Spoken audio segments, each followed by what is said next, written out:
how teams adjust. The last time I saw heterosexual men play, actually, they went in a totally different direction with their picks the second game. So I don't know if these teams have a certain set of heroes that they're comfortable with, or if they really they'll just be willing to do anything. And well, the Viper and Void were taken out first, so that's not much of a departure from the norm. No, and especially after the excellent Void play last game from Honkor, getting 6 slotted very quickly, and just Chronos for days channeled his inner universe. It was impressive. Yeah, absolutely. 5 seconds. Well, yeah, we'll see if the teams decide to go for more of a team fight. Having played with some teams in AD2L, and I would say that in this range in general, having a strong brute force team fight lineup is pretty important to winning games, just because it's a little bit less hard to execute, it's a little bit less razor's edge. So when you do have those things like Chronosphere, Epicenter, and the enemy has to be much more careful with their positioning to avoid you than you have to be to do things to them, that usually ends up being a winning strategy. But then when we do see finesse things get executed, it's that much more pleasing to the Dota viewer. So No, it was like the team fight lineup coming up from Sirens song, or sorry, coming up from Heterosexual Men was really really well coordinated. They had a couple of times where they were able to re-engage, or even just knowing that they could take a fight 3v5 at one point at their bottom tier one. Like not too many not too many teams are willing to commit that hard to it. Interesting ban though, Legion Commander and Dragon Knight, neither of which I don't think were banned or touched last game. Dragon Knight might have been banned. I think Dragon Knight was, but I don't think the Legion was touched. Death Prophet made it through this time though, and good pickup for heterosexual men. Kind of similar, very much a let's run at them strat, but nonetheless. yeah, this is a hero that I mean is justifiably popular in this patch and recent patches. You can go a lot of different ways with her. You can use her as part of a push lineup. You can kind of feature her as your damage dealer in a death ball. She can farm very well by herself with Grip Swarm. So she has a silence, of course, which is pretty valuable in the middle of fights. So this is a prophet that this is a hero and a prophet that we see being picked up a lot because she just does everything for you from the mid lane. No, for sure. Sand King picked up by Siren Songs this time. Gonna see if they can use their weapon against them. As that was Vanessa Van Cleavage on the Sand King last game, I believe. Had an excellent game of it. Lots of really nice burrow strikes. Very, I didn't see him mess up the epi once. He landed it every time. So it was best play from him. Yeah, and Siren Song continues their strategy. It seems of picking their supports first, which gives them some leeway and some wiggle room, and doesn't really divulge who their cores are too early, which is a draft strategy that you will see some teams you will use. While heterosexual men seem to just be going for the strongest heroes that they can find early in the draft. So it wasn't Void; it's Death Prophet this game. Sorry about that. I was just marketing, spamming my Twitter feed. 10 seconds. But I like the Abaddon pick. It's interesting. 5 seconds. Every time I see Abaddon, I really want to see people go like phase Vlad's Basher, kind of like You want to see that carry a bad? yeah. I don't know. I think it'd be cool. I think the support now as a support role, if given like a 4 role support, given enough farm to get an Ag Scepter, can be really really powerful. Being able to pop that ultimate and absorb 30% of the damage from allied heroes in within 900 units of it is pretty nuts. It's kind of like it's a much shorter cooldown. Arguably less effective than Guardian Angel. It's different, I would say, because it's a 40-second cooldown, level 16, 1 minute at max level. But even then, with that Egg Scepter, just being able to reduce the incoming damage from it, it's kind of like a Kunkka boat. I feel more like that in a way, because that damage doesn't get applied eventually; it just gets negated. So. Yeah, I think it's a pretty underused item, or at least I haven't seen it much from Abaddon in this recent patch. That Aghanim Scepter, yeah, it's got a great cooldown. Being able to soak up all that damage and turn it into healing for yourself, I mean, that's just a huge reversal in a lot of these fights, especially if a team is depending on burst damage, and you can pretty much just neutralize that by popping the ultimate with the Aghanim Scepter. As we see Dazzle picked up second here by the Dire. And I think I've seen this draft from heterosexual men before. They will probably gonna pick up an Ember Spirit and go Desolator on him. next. I'll see, and maybe did they run Slardar that game? There was one game where they did something like this, and they got watch out for the Witch Doctor pick as well. I think they're gonna look for Ember Spirit, Witch Doctor, for sure. Maybe Slardar, 10 seconds to depending where go. they want if they want to run it. And I think what they did is they ran Slardar in the off lane, 5 Dazzle Witch seconds. Doctor, and put Death Prophet mid and the Ember Spirit solo bottom. And it was like Reserve time. disgusting. Yeah, that sounds pretty potent with all the minus armor and And AoE, and of course that works for the Exorcism, the Death Prophet ultimate, because the damage is physical. So that's some good synergy there, and I think it's a great idea for teams to draft around some kind of synergy that they can execute in these team fights. And we saw that last game. In this game, which I believe that your prognosis is going to be right here for their picks. I hope to see something like that again. That'd be great. yeah, no, it was pretty interesting. I don't know. I think it was Slardar that they. I get Slardar makes sense, but I can't remember if that was Slardar in that game or if it was just in a different game that they ran it. But um, definitely the mass physical damage. And the other thing too is about that strategy is the longest cooldown is Death Prophet's ulti. Everything else is like maybe a minute. What's like Witch Doctor's ulti is like 90 seconds, I think, at most. And so everything is on a really short cooldown. And if you don't have Witch Doctor ult, like if you use Witch Doctor ulti and get a good fight, that's fine. But then you can still just have him run around Maledict and throwing out casks with the healing ward up.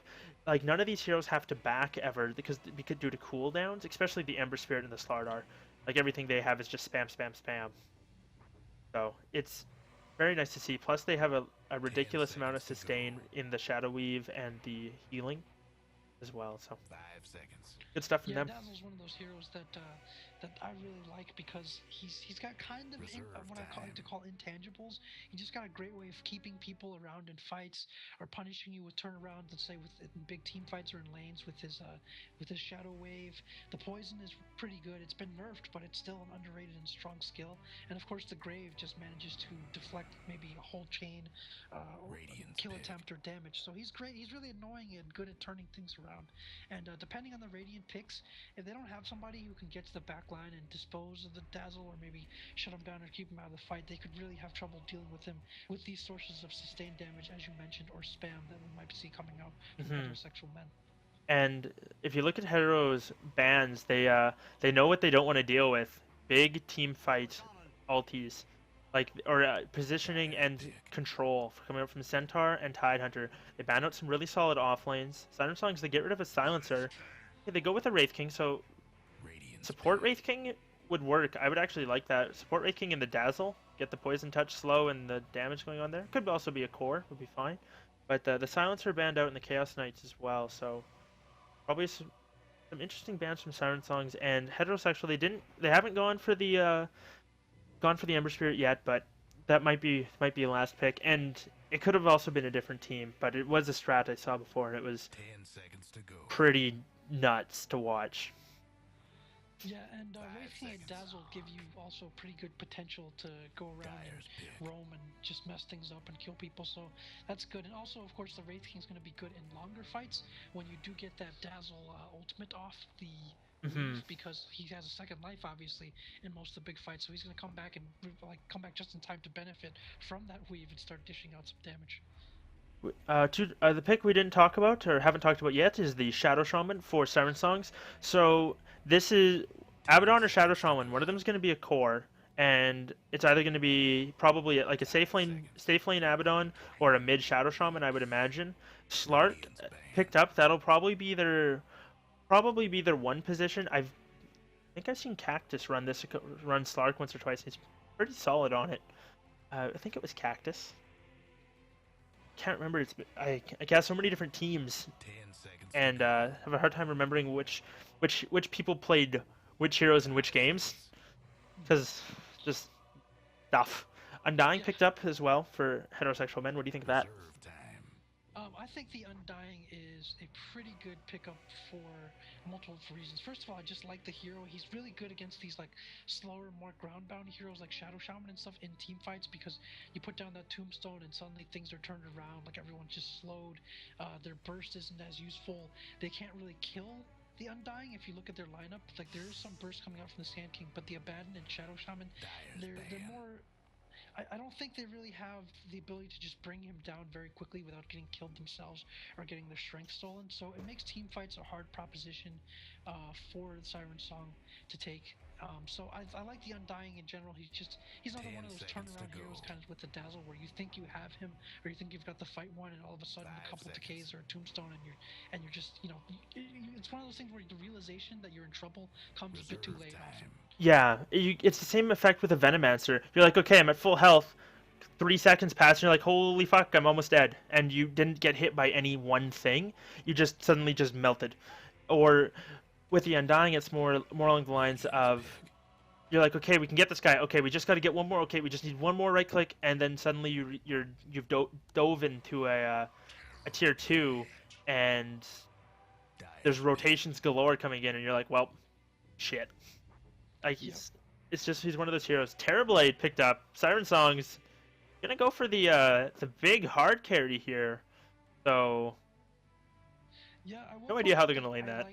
I like the last two carry core position picks for Siren Song. The reason is that one of the weaknesses of heterosexual men's lineup, even though their team fight is incredibly strong, is that they don't have a whole 10 lot of seconds disable to and go. lockdown. I mean, basically, in terms of reliable lockdown, the Wraith Kings is pretty much 5 it. Of course, we can seconds. count the Dazzle's Shadow Poison, but that's later, and it's not really a pure stun because it's been Yeah. nerfed so that it procs at the very end. So that makes heroes like Slark and Terrorblade very difficult to deal with and kill and lock down. Okay. Vanessa Van Cleve and Super Juice pick up the Dazzle and the Wraith King, so those are your supports. Beaver's gonna be looks like running interesting. I'll let you introduce the Radiant team. All right, sure. Well, he was there offlane last game, so he might go there again this game. So on the Radiant, we have Everybody Cold get Bear set. last game who played the line on the Sand King, hoping to be less poor and cornered this game, and he'll probably have his Blink Dagger. We have Juice for Zeus on the Slark. He played the mid Viper last game, so possibly a mid Slark. I'm not sure yet. The Terrorblade Cactus Charm, who seems to be the carry player going the safe lane. We have Gravity Muffins, the captain on the Shadow Shaman, and Just Try to Rhyme on the Abaddon. Yeah, so interesting team coming out from the Radiant. And on the Dire side, we've got Super Juicebox playing that Dazzle, Vanessa Van Cleavage playing the Wraith King. They are both the supports. Honkor, who played that Void, who farmed for days, playing on another hero who wants to farm for days. On the PA mid lane, we've got the Death Prophet handled by Booty Stank, their mid player, and Beaver playing that offlane Undying, 30 seconds which to showtime. offlane Undying is he's going to be up against what looks like a Terrorblade who has like no health whatsoever. He's got 15 starting strength. Two, Yeah, it feels like one or two decays and he's gonna be in the negative almost. yeah, and Shadow Shaman who has 19. I think Undying is going to have a good time bottom. Sand King's probably going to have to rotate through and try and somehow pressure him back, but he's melee. He's got to get close to do it unless he stuns, and then after he stuns, there's not a lot going on. So, meanwhile, they're going on the Undying. They get a Shackle off on him, but he's already got one decay. There's a second decay. Look at how much health the Terrorblade has. He's only got 280 max health. Oh, Yeah, that was man. a costly bounty rune, putting him in really dire straits almost already. And I think what's going to happen, actually, this is going to be an interesting lane to watch bottom because uh, to Terrorblade, depending on the burst and the timing of disable from a support, has a chance to kill the Undying, but it's going to depend on his very long cooldown Metamorphosis. Like when he uses Metamorphosis, whether he's going to die from a Tombstone or a Decay. So we also see what looks like a rotation coming here from the Invisible Vanessa Van Cleavage. So they might try to punish this 200 HP Terrorblade by killing him. This is a dead Terrorblade. He gets off another decay, gets the stun as well. They're going to need one more decay or right click. It's going to... Undying, are you going to die for it? Oh, he wants this. I think he's going to look to turn. He gets the punch off. Doesn't know where to run. He gets another decay, but he's going to drop. You know what, though? Worth. Very much so. I say worth. He gets the Wraith King some XP to start off with. He gets the first blood and the XP. Terrorblade dies. Everything you wanted happened. He's going to make it back. Sure, you gave the Shadow Shaman a bit of farm from that, but it's a Shadow Shaman. I mean, it's not like he's gonna suddenly come out with an Ags at 12 minutes or something like that because of that kill. But I think that was a good play. Unfortunate that he couldn't dove past the creeps, but regardless. Yeah, and it's looking like the Wraith King's going to be a bit more of a permanent resident down here in the bottom lane.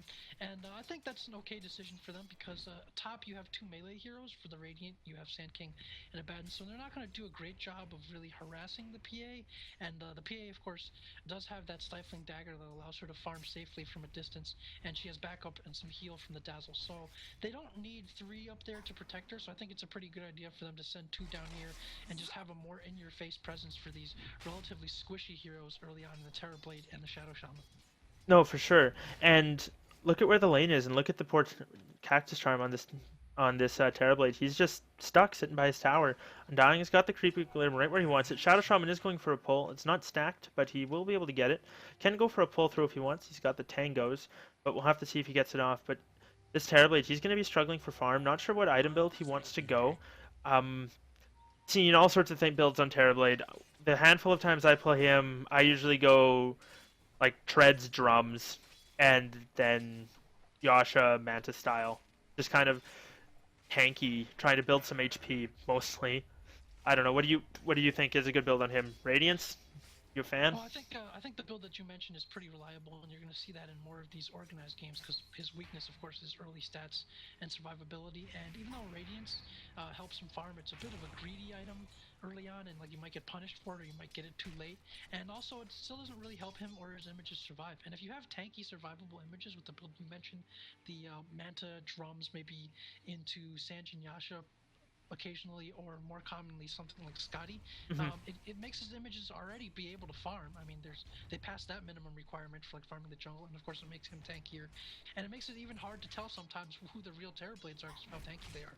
No, for sure. Up top lane, we're gonna have Vanessa Van Cleve wrapping around, gonna look to get a Wraithfire Blast off on this Abaddon. He's gonna drop very quickly. He's got that poison sting on him. Wraith King going for the body blocks and gets them. He gets by him and says one big swing of that sword says goodbye. And then Yep, oh, and there as was you some. noted for the blocks with the kill there, Abaddon was out of mana. You say Abaddon, I say Abaddon sometimes. We'll just have to deal with that. Oh, it's all Um, good. and Booty Stank is gonna miss that Crypt Swarm, but the Slark without level 6 is going to have to be a bit careful behind the tower. So I think this early game is looking pretty good for heterosexual men. Once again, they've got their objectives. It looks like they've managed to secure some safe lane farm. They've managed to harass and slow down the Terrorblade. Hmm. And Undying's getting a fair bit in the offlane. He's only 200 away from the Mana Boots, and that's only 4 minutes in, so he's going to be pretty happy with that. More harass coming out, and this poor Terrorblade. Um, Talking about the Radiance again, though, is the only I think if you draft a lineup that can draft Terror replace Nagasine with Terrorblade. And I think that's the only time you go for Radiance is when you have a draft like that. Meanwhile, Shadow Shaman gets killed by the Undying. He's going ham. Gets slowed up under the tower though, and he goes down. But I think he's gonna get a kill from the grave. Oh no, the zombies! They're getting blocked by the creeps, and he gets too far away and they die. So the creeps are blocking the zombies, and Terrorblade's gonna go down. Does Shaman bring him a salve? He does. Excellent support play coming up from Gravity Muffins there. Yep, and a couple things I want to point out here. One is I did mention earlier that the timing on Metamorphosis might make a difference in this lane. So the Mid lane though, we Undying have Exorcism popped. He's gonna go on to Slark. He needs a couple more hits to get him. No, lives with 38 health, and he's gonna look. Ooh, taking some tower shots. He's gonna bottle up, pop a tango. Probably want to clear out this wave real quick, push the tower. Sorry to interrupt you, but I just was watching mid and got popped. Yeah, that was good. I almost missed that one. Slark's gonna go back in though with a pounce and a leap. There's the oh, gets off the Death Dark Pack there and gets a return kill. Nice play from him. Yeah, heads up play from Juice for Zeus. He got his level 6, which the Death Prophet may or may not have seen, so he skilled it. Instead of going home, he just looped around the forest while healing up from his ultimate and then came behind and said, "Surprise, now it's my turn." Yeah, oh, Couple for things I sure. did want to point out. There was the Metamorphosis, which he's got at level 3, so he managed to use that to get the return cleanup kill on the Undying. That was pretty important Mm. for him. Mhm. The Undying, in the course of that dive, he did have his soul rip up, but he chose to use it offensively on the Shadow Shaman to secure the kill instead of possibly heal himself. So that might have made a difference there in terms of whether he survived or not. But timely use of Metamorphosis there to make sure that he didn't die and pick up the kill. As for top, if you look at the Abaddon here, he had 2 points. At level 3, he had 2 points in Curse of Avernus, 1 point in Aphotic Shield. I think this is kind of odd. It strikes me as kind of a carry-ish Abaddon build, but early on, I mean, I don't think you're going to be getting right clicks with Curse of Avernus, and to justify putting multiple points in it. And most of your utility in these early fights is going to come from the shield and heal, because those are your turnaround skills that both negate damage and hurt them. So a bit of a, I'm not sure if this build is optimal for the situation or for the game. One thing that I do know works. Meantime, he's gonna get crit by a dagger and double crit by Honker. The RNG, just not on Abaddon's side. Honker gets a nice kill, or yeah, Honkor, words, honk. Yeah, what? Oh god, gets a nice cleanup kill there. But what I was gonna mention about the Abaddon is Curse of Avernus is really good for pushing towers. Now you might be like, huh? But it's because it affects them, right? Any target that attacks that tower gains 30 bonus attack speed when attacking the tower. That affects creeps, illusions, heroes, catapults. Or no, it doesn't affect catapults, sorry, but it will affect creeps and illusions. So what they'll probably look to do here is maybe 5-man up pretty quick. Oh, stun comes out onto Cactus Charm. Abaddon, or sorry, Undying pops his ulti, and they're looking to go on to Cactus Charm. He's dropping low. He only has 150 health left. One more stun. I think he's going to drop. Yep, one more Soul Rip to go, and they're going to look to go on Gravity Muffins. Another Decay comes out. Gravity Muffins is juking. Undying's getting blocked and tanked the tower. But Vanessa Van Cleavage is here, and Shadow Shaman's going to get caught between a creep and a skeleton. Not a good time for him. The undead minions just roaming around, making plays happen in the bottom lane. Yeah, and that's what we're talking about with the Undying. That's what you've got to really be afraid of when he just goes into YOLO mode, drops a tombstone in your face, starts running at you. There's not many answers to him doing that early on in the game, and this lane is suffering as Terrorblade has fallen for the second time, and he's not getting a whole lot of farm. No, and in the top lane, Encore and Super Juice Box, they make a play on, pick off the Undying, or sorry, the Abaddon again. He was 51 experience away from leveling up. Would have had his borrow time and probably would have lived. But what I was trying to mention earlier is when he hits a tower, all of the Terrorblade's illusions are going to get that attack speed. So if they, I want to see them group up here. Basically, let Abaddon get 6 and then group up and pop a whole bunch of Terrorblade illusions and just push that tower, because they're going to start hitting it very fast as well as very hard, which is what Terrorblade lacks early. Is his attack speed is quite slow, and especially when it gets his attack time gets increased from the metamorphosis change. So that's what I would like to see come out from them, is just that early push, try and get some of the towers and get a little momentum going their way. Yeah, and that does appear to be what they're going for, as he's got 3 points up in Curse of Avernus, but he also has 3 deaths, and you know, obviously the spell doesn't have much utility in saving him from these ganks. So the question now is whether the Radiant can even get in position or get close to one of Dire's towers, because they're struggling in all of their lanes, and of course, with heroes like Undying and their great early presence, with Death Prophet was wave clear, it's going to be hard for them to approach a tower unless they go for a trade or say, you know what, you can have this one and we'll go somewhere else. Yeah, unfortunately, Rhyme for Arms is getting just pressured back. The Wraith King is sitting up here again. PA's throwing daggers and Dazzle is right-clicking, and Beaver is just solo holding this bottom lane up against the Undying. Slark is on the mid lane, Slark has had a pretty quiet game. He's 2-0. No assists yet, but he's gotten a couple kills, and he's got a Blade of Alacrity. Is that a Yasha? Yasha Slark? Is that a thing? Gravity Muffins has an Invis Rune, though, and is coming up here. So he's gonna scout out the Vanessa Van Cleave and Super Juice Box, as well as Honkor. And they're just gonna have to back off. So, interesting game, though. With a game with a Shadow Shaman and a Death Prophet, no towers taken at 10 minutes. That said, that could change pretty quick as Beaver's got the bottom lane pushed in, and that tower is dropping very quick. The fort does get popped. Terrorblade's back there. He did pull the wave. Probably not the best idea ever, as he's going to lose the tower. He throws up that, but he gets the deny, but I don't know if it's going to be worth it. He's going to be dropping very quick. There's a lot of skeletons hitting him. Yeah. Oh, that's starting to get pretty spooky. He gets hit by the Soul Rip. Manages to get off a nice Sunder, and now they're going to be able to turn this. Slark rotated around is going to get the kill. So, just for Zeus, good rotations, and excellent awareness from Cactus Charming communication coming up from Sirens Song, saying, hey, no, don't worry, I'll be there. I can go for this. We can get that kill. And Juice for Zeus really wants to clean up this Undying, get the last hit. Oh, that goes down. He's not able to get it. Yeah, nice rotation there in response as we see. Up on top lane, Gravity Muffins blows up. The PA crits him, and they're going to look to go on this Abaddon. Borrow time's proc. They're going to have another Wraith Fire Blast coming out. They're going to throw it up, and the Shadow Shaman buys back. He's going to start TPing in, but I think Abaddon's going to be dead before he gets there. He's going to go in, gets off the sheep. Is he going to go for the shackles? He does, but PA's going to blink crit him. One more crit! One more hit, there it is! And an unfortunate dieback from the Shadow Shaman. Thought he could maybe latch somebody under the tower, but they're all too high health with that the Dazzle sustain. Shadow Shaman just couldn't do anything. With that Shadow Shaman at just level 5, I mean, the dieback isn't too bad, but as you mentioned, they can't even push with him. He doesn't even have wards yet.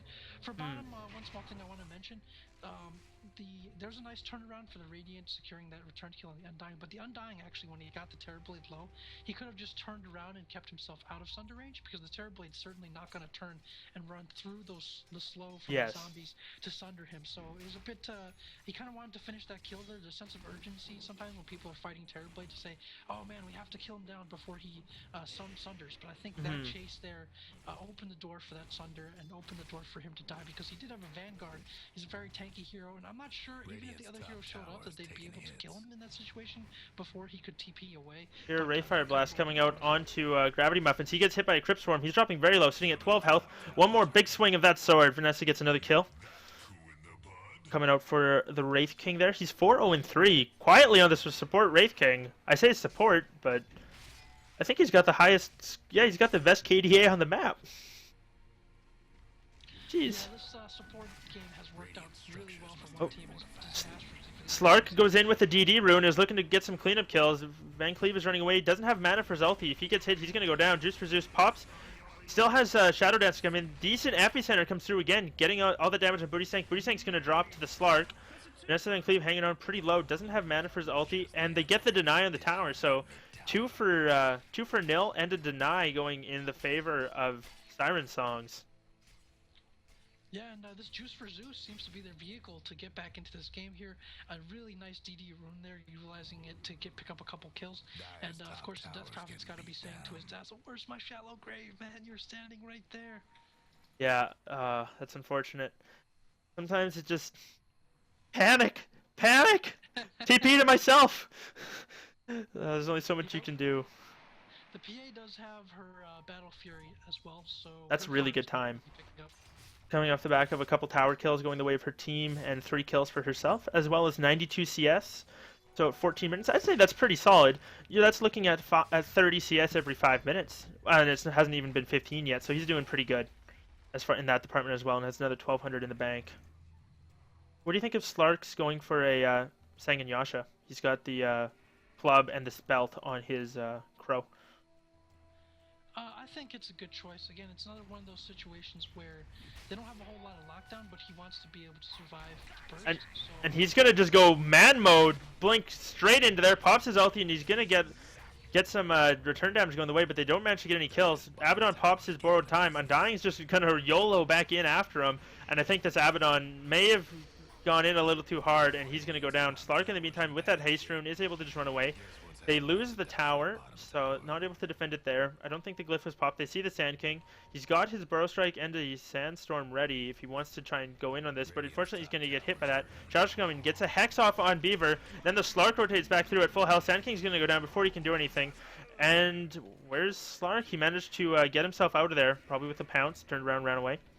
So a couple kills go in the way of HSM, and they get a tower as well, so good pickups from them. This PA is farming very well and has a Mithril Hammer. PA Mithril Hammer first. So, Black King Bar, Maelstrom, or Desolator.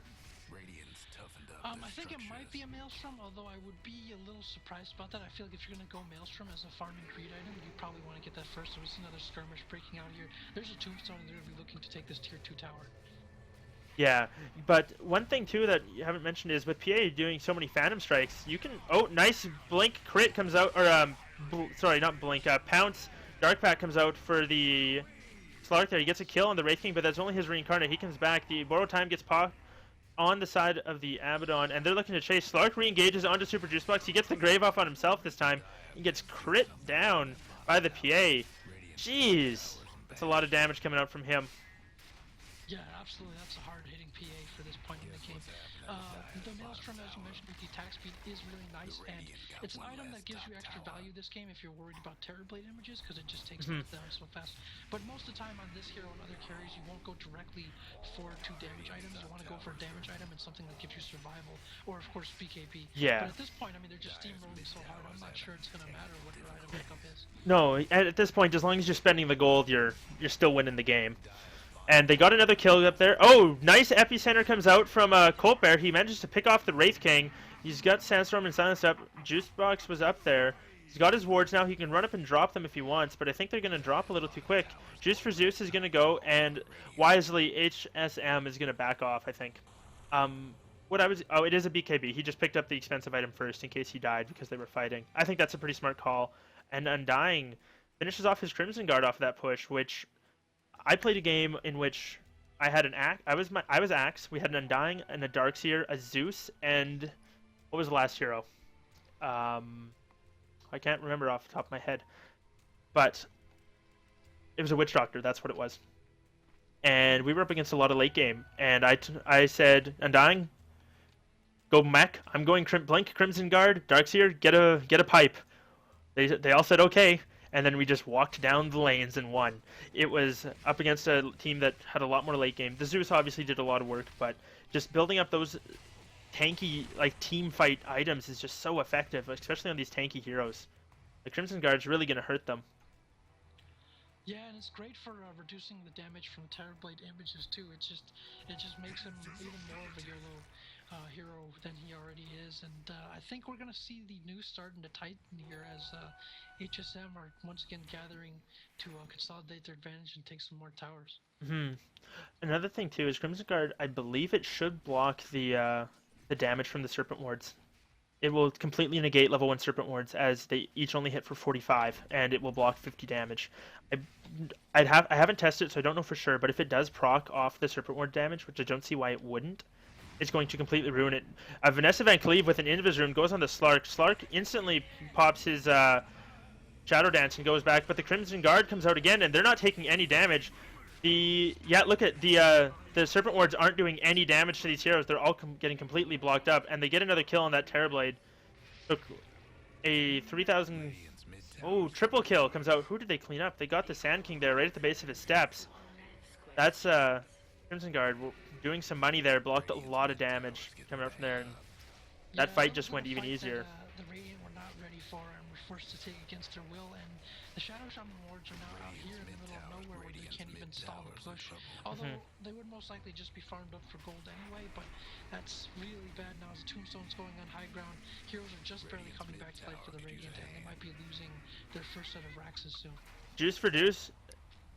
Or sorry, Beaver going ham on Gravity Muffins there. Doesn't manage to get the kill, but forces him back. And it doesn't look like... Looks like the Exorcism wore off. They're saying to themselves, we have a solid lead. Oh, they see the Abaddon. He's off in the bushes. His ulti's going to get popped. And I think he's just going to go down. He gets hit by the Poison Touch. Schlark leaps in, gets a pounce off on the Undying. He pops his Crimson Guard. Gets Shallow Graved, though. He's not taking hardly any damage, though. He's not even dying through this. Pops his ulti, dodges the pounce. Nicely played from him.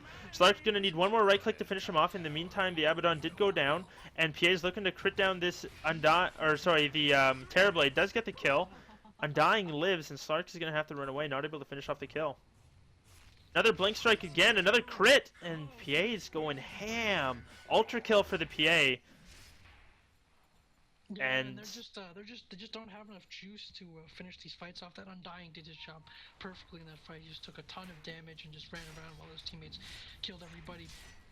Terrorblade just does not have enough. The Slark, even with the Sanjin Yasha, has to fear the silence if he's caught out at the wrong time. So he can't even go in necessarily and stay in there for too long and long enough to kill stuff. And the heroes for Radiant, they needed a bit more to get going and get in the position they wanted. But HSM has a really beefy early death ball lineup, and they're taking advantage of it. As we see a nice stun epicenter by Colt Bear to get a return kill and end that massive streak from the PA. And also popped the Aegis on the Vanessa Van Cleve Wraith King. He's going to go around, got ward trapped up nicely by the Shadow Shaman, but they're going to have to get a couple. They're going to have to clean up all these kills to make it worth it. Nice Burrow Strike coming in from Colt Bear. That's going to clean him up pretty quickly. The Shallow Grave is going to buy some time for the Undying, but he's going to go down. Slark wisely runs right past the Undying, who wasn't going anywhere, and chases down the Dazzle before he can get away. So, good play from them. They managed to get a full wipe. Well, not quite a full wipe. They didn't get the Death Prophet, but they cleared out their Stitch Heroes. And they still haven't lost to Rax. And unfortunately, their Abaddon's not here, so they're not going to push this tower too quickly. That curse.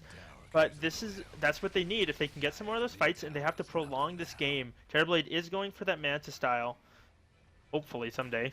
They'll be able to get it, but it's just... I think he's going to have it real soon, perhaps after this fight. But yeah, with the bounties from streaks being ended, giving so much gold, that was a fight that Radiant really needed to get back into it.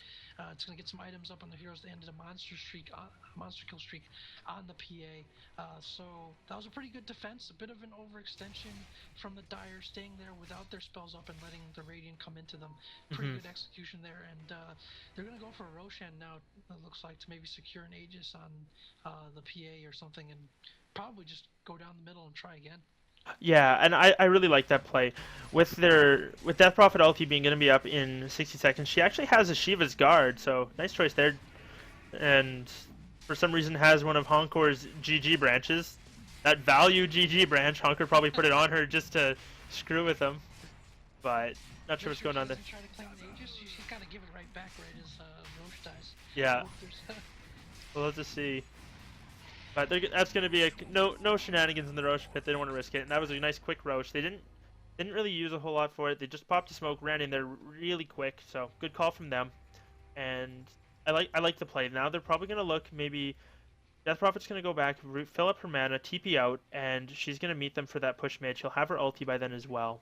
And I think they'll be looking to go. Bounty rune picked up by Honkor, and maybe they're going to rotate top. And you know what? I also like this line of thought. Top lane, there's no tower to try and deal with, so they won't have to worry about pushing into the tower. And if they can get this lane of Rax, it'll be just as effective as the one in the mid lane. I think it's a good choice. Yeah, and of course, if they win that fight up there, it's a little bit easier to win with the tower. They're winning a full fight at this point. They could easily just pick the whole band up and transition over to the mid to get that second set of barracks anyway. So yeah, this is the best choice for them. And the creep wave won't be pushing in mid anytime soon. I think, yeah, the Equilibrium's... Oh, no, it will be. It's actually... No, it's going to push in as well. So that creep wave mid's going to be there. So they'll have creeps to take up the tower if they want.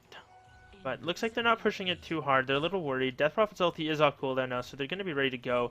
Wraith King, unfortunately, not level 11 yet. I hadn't realized this. Nice blink double crit from Honkor comes out, and they pop the Abaddon ulti straight away. That's unfortunate. They wanted that. And he has a Helm of the Dominator and a Glove of Haste. So carry Abaddon. Slark with an Invis rune is sitting here right in the back line. Probably going to look to clean up any fights. Abaddon's going to run... Or sorry, Beaver on the Undying's going to run up and just... be on the front lines here. Slark goes out straight for the Dazzle. He gets him before he can get the Child of Grave off. An excellent Epicenter comes out as well. Unfortunately, no one else driving. Death Prophet dropping low, and he's going to drop as well. Nice double 2 kills going the other way. And oh, gets the Sunder off, but it's not enough. PA with the crits, and that's a double kill for PA. And 4 for 2 so far. Nice heal. Slark's going to look to go. He gets stunned up instantly. Didn't have the Dark Pack off, and a crit as well. Hawker says no.